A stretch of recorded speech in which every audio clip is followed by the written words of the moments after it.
आज हम बात करेंगे कि फर्टिलिटी में अंडों का कम बनना और उसकी क्वालिटी का क्या महत्व रखता है।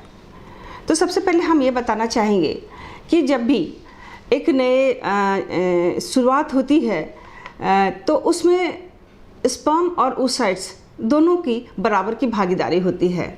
और आज के दिन में इतना स्ट्रेस, इतना हार्मोनल इम्बैलेंस, आज की भाग दौड़ की ज़िंदगी, लिविंग स्टाइल, खाने पीने में जो परेशानी आ रही है, तो निश्चित रूप से उसके जो क्वालिटी हैं अंडे का वो परफेक्ट नहीं पाया जा रहा है। और ख़ास करके जो सबसे बड़ी समस्या है इसमें वो बढ़ती उम्र और उस उम्र में शादी का डिसीजन लेना और शादी के बाद भी कुछ दिन के बाद फैमिली के लिए प्लान करना।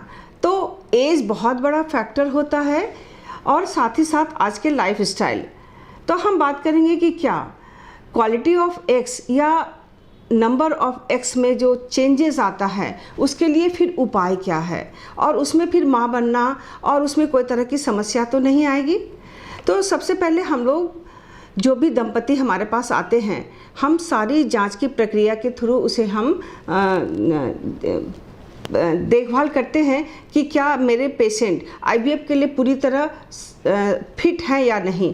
और उसमें जब हम उस साइड की बात करें तो उसके लिए हमारे पास जो जांच की प्रक्रिया है वो हमारा हार्मोनल टेस्ट होते हैं। बहुत सारे हार्मोन्स भी डायरेक्टली और इनडायरेक्टली अफेक्ट करते हैं और स्पेशली जो हमारा बेसिक्स हार्मोन्स है उसको टेस्ट कराते हैं, साथ ही साथ में थायराइड, ब्लड शुगर और एडिशनल टेस्ट भी कराते हैं। हमारा जो मार्कर होता है क्वालिटी ऑफ एग का वो होता है AMH के थ्रू। एक हार्मोन है जिसको बोलते हैं एंटी मुलेरियन हार्मोन, और वो एक बहुत बड़ा हमारा मार्कर होता है जिसे हम ये पता करते हैं कि उसके शरीर में oocytes बनाने की कितनी क्षमता है। और उसके अलावा एक अल्ट्रासोनोग्राफी के थ्रू हम लोग एसेस करते हैं कि क्या उसका जो फॉलिकल्स होता है मासिक के सेकेंड डे पे बुला करके कि कितने फॉलिकल्स बन रहे हैं, ताकि हम जब उसे IVF के प्रोसेस में ले तो हमें एक ये गाइडलाइन मिल सके कि जिस समय हम पिकअप करें तो हमारे कितने अंडे बनते हैं। क्वालिटी ऑफ एग को पहले डिक्लेयर करना बहुत मुश्किल होता है। अगर कोई तरह का हार्मोनल इम्बैलेंस होता है उसमें जब हम स्टिमुलेट करते हैं, ओवम पिकअप करते हैं, तो जब तक फर्टिलाइज नहीं हो जाता है तो ये कहना बहुत मुश्किल होता है कि उसके क्वालिटी किस तरह के हैं। कभी कभी तो देखा जाता है कि काफ़ी अच्छे उसके नंबर्स हैं, फॉलिकल के साइज़ हैं, बाकी इसका सारा पैरामीटर्स काफ़ी बढ़िया है, लेकिन उसके बावजूद भी जब फर्टिलाइजेशन के बाद हम टेस्ट करते हैं तो देखते हैं कि टोटल उसका जो है ग्रोथ अरेस्ट हो गया है। इसका मतलब है कि कहीं न कहीं स्पर्म की क्वालिटी और oocytes की क्वालिटी में कुछ न कुछ कमियां हैं, जिसके कारण एक अच्छी क्वालिटी का एम्ब्रियो नहीं बना और नहीं बनने के चलते वो उसका जो है ग्रोथ है वो रेस्ट्रिक्ट हो गया।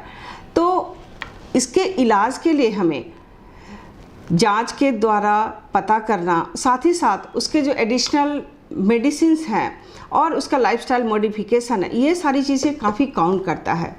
अगर हमें कहीं भी अंडा की क्वालिटी पर शक आता है तो पहले हम कुछ मेडिसिन जो मार्केट में फॉर्मुलेटेड है हम उसे 3 महीने के लिए उसे चलाते हैं। निश्चित रूप से कुछ न कुछ तो एडिशनल इफेक्ट हमें मिलता है। मार्केट में बहुत सारे ऐसे फॉर्मुलेशंस हैं जिसमें मल्टीविटामिन्स, मिनरल्स और कुछ और भी कंपोजिशन रहते हैं जो अंडा की क्वालिटी को बढ़ाने में कारगर होते हैं। और साथ ही साथ पेशेंट के साथ मेरा एडवाइस रहता है कि लाइफस्टाइल मॉडिफिकेशन करो, रहने सहने का, खाने पीने का, उठने और सोने का, ये शेड्यूल जो है वो बिल्कुल ही एक आम नॉर्मल आदमी की तरह होना चाहिए।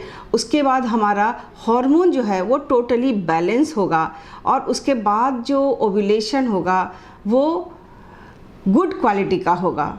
साथ ही साथ हम लोग मेडिटेशन के लिए भी एडवाइस करते हैं और इसके साथ साथ जो भी उनका मॉडिफिकेशन लाइफस्टाइल होता है उसको हम टाइम टू टाइम चेक भी करते रहते हैं कि उसमें कितने चेंजेस आते हैं। और अल्टीमेटली जब बहुत कुछ करने के बावजूद भी क्वालिटी ऑफ एग्स नहीं बनते हैं, पिकअप करने के बाद एम्ब्रियो का जो है ग्रोथ रेस्ट्रिक्ट कर जाता है, तब हमारे पास एक अल्टरनेटिव जो व्यवस्था होती है, हमें डोनर का सिलेक्शन करना पड़ता है। हालांकि बहुत लोगों को इस चीज़ के लिए एग्री नहीं होते हैं, लेकिन हर कुछ करने के बाद जब हमारी क्वालिटी ऑफ एग अच्छी नहीं बनती है तो हमें उसका सहारा लेना पड़ता है। धन्यवाद।